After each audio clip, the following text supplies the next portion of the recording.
Hello everyone, welcome to Assam Aspirant Classes.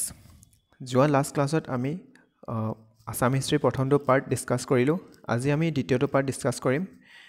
যোৱা প্ৰথম ক্লাছত আমি ডিসকাস কৰিলো মহিৰাঙ্গা দানৱৰ বিষয়ে, নৰকাসুৰৰ বিষয়ে আৰু ভগদত্তৰ বিষয়ে। আজি ক্লাছত আমি নৰকাসুৰৰ সেম কন্টেম্পৰেৰী মানে এটা ৰজা আছিল তেজপুৰত বানাসুৰ বুলি আৰু বিস্মাক বুলি খদিয়া ৰিজনত।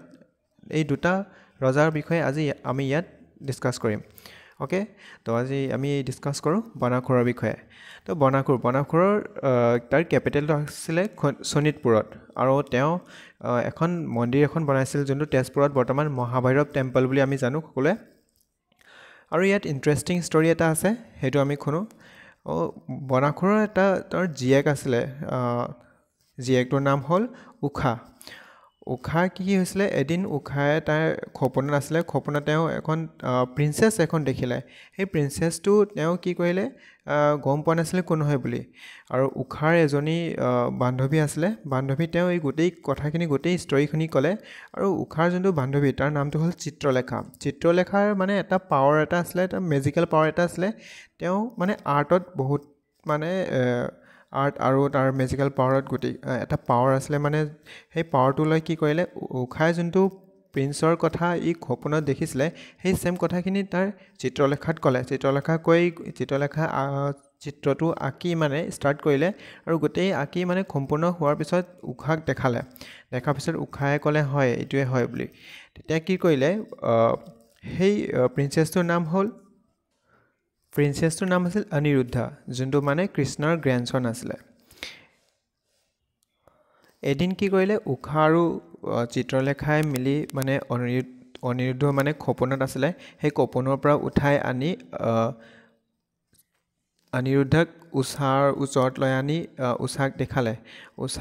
অনিৰুদ্ধই মানে খপনটো ভাঙি যেতিয়া চকু মুদে তেতিয়া উষাক দেখিলে। উষাক দেখি মানে অনিৰুদ্ধ প্ৰেমত পৰিল আৰু পিছত কি হ'ল, দুয়োজনে প্ৰেমত পৰি বিয়া কৰিবলৈ মানে দুইটাই মানি ল'লে। তেতিয়া কি হয়, উষাৰ যোনটো দেউতা বানাসুৰ মানে আছিলে তোমাৰ অসুৰ ডাইনেষ্টি। তেতিয়া দিনত কি হয়, মানে এজন অসুৰ আৰু এজন ৰজাৰ মাজত বিয়া পতাটো মানে নিয়ম নাছিলে। তেতিয়া কি কৰিলে, সেই গোটেই ষ্টৰীখিনি তাই বানাসুৰে গম পালে। গম পোৱাৰ পিছত কি কৰিলে, এই অনিৰুদ্ধক বানাসুৰে মানে কিডনেপ কৰি আনি এখন গুফাত মানে লুকাই থলে। এই গোটেই ষ্টৰীখিনিৰ পিছত কি শ্ৰীকৃষ্ণই গম পালে আৰু শ্ৰীকৃষ্ণই মানে নিজৰ অনিৰুদ্ধক মানে বচাবলৈ আহি এই কি বানাসুৰত ৰিকুৱেষ্ট এটা কৰিলে, তুমি অনিৰুদ্ধক এৰি দিয়া, নহ'লে মই তোমাৰ লগত যুদ্ধ কৰাত বাধ্য হ'ম বুলি। তেতিয়া কি কৰিলে, বানাসুৰে মানে নামানিলে কৃষ্ণৰ কথাটো। তেতিয়া কি হয়, কৃষ্ণই তাৰ নিজৰ সৈনিক আনি বানাসুৰৰ লগত যুদ্ধ ষ্টাৰ্ট কৰিলে। আৰু যুদ্ধ ষ্টাৰ্ট কৰাত বানাসুৰ মানে কৃষ্ণৰ লগত যুদ্ধ কৰিব নোৱাৰিলে। তেতিয়া কি হয়, বানাসুৰ এজন শিৱৰ ভক্ত আছিলে আৰু তেওঁ শিৱক এটা ভক্ত কৰি এটা পাৱাৰ এটা পাইছিলে যে শিৱই ক'লে, তুমি যেতিয়া মোৰলৈ দৰকাৰ পৰিব তেতিয়া মই তোমাৰ হৈ যুদ্ধ কৰিম বুলি। তেতিয়া কি কৰিলে, বানাসুৰে শিৱক মাতিলে আৰু মাতি আনি বানাসুৰৰ হৈ শিৱই শ্ৰীকৃষ্ণৰ লগত যুদ্ধ কৰিলে। সেই যুদ্ধখনত ইমানে এটা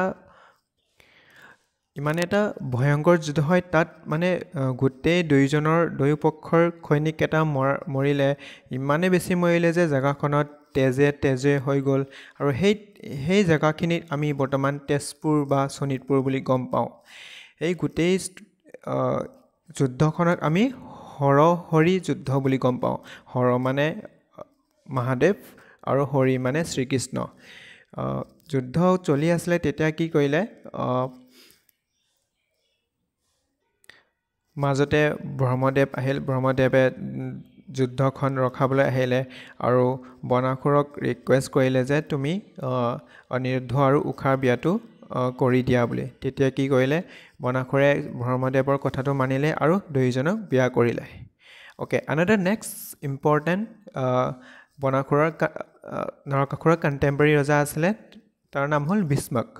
his kingdom is called Vidarbha present day যোনটো আমি খদিয়া তাতে আমি বিদৰ্ভা বুলি জানো his capital was Kundina situated on the bank of river কুণ্ডিনাৰ যোনটো ৰিভাৰ ওচৰত আছিলে তাৰ কেপিটেলটো ইয়াতো ইণ্টাৰেষ্টিং ষ্টৰি এটা আছে মানে ভীষ্মকৰ এজন জীয়েক এজনী আছিলে ৰুক্মিণী সেই ৰুক্মিণীটো মানে বহুত মানে সুন্দৰী আছিলে সেই কথাখিনি শ্ৰীকৃষ্ণই গম পাছত ৰুক্মিণীক দেখিবলৈ গ'লে তেতিয়া শ্ৰীকৃষ্ণই ৰুক্মিণীক ভাল পালে আৰু শ্ৰীকৃষ্ণই ৰুক্মিণীক নিজৰ পত্নী হিচাপে বিচাৰিছিলে তেতিয়া কি হয় ভীষ্মকে অলৰেডি মানে ৰুক্মিণীৰ বিয়া বেলেগ এজন ল'ৰাৰ লগত বিয়াটো ফিক্স কৰি থৈছিলে সেই ল'ৰাটোৰ নাম হ'ল শিশুপাল তেতিয়া কি কৰিলে শ্ৰীকৃষ্ণই সেই বিয়া দিনটোতে ৰুক্মিণীক দ্বাৰিকালৈ পলাই লৈ যায় আৰু সেই পলাই লৈ যোৱা ষ্টৰিটোৱে আমি ৰুক্মিণী হৰণ বুলি জানো সেই গোটেই ষ্টৰিখনত ৰুক্মিণী হৰণৰ তাতে লিখা আছে আপোনালোকে চাব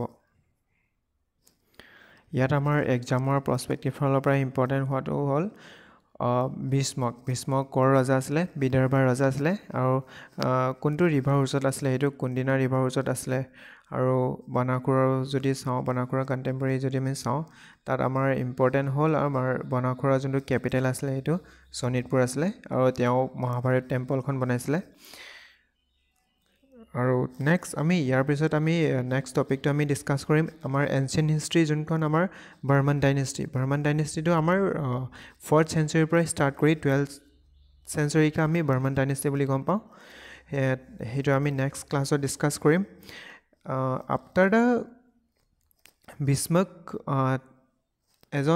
আফটাৰ 300 years এটা ৰুলাৰে ইয়াত ৰুল কৰে বুলি আমি জানো যোনটো হ'ল চুতীয়া বংশ এই চুতীয়া বংশটো আমাৰ মেডিয়েবল হিষ্ট্ৰীত আমি ইয়াৰ বিষয়ে পঢ়িম তো নেক্সট ক্লাছত আমি বাৰ্মান ডাইনেষ্টি পঢ়োঁ আপোনালোকে ছাপোৰ্ট কৰিব থেংক ইউ এভৰিৱান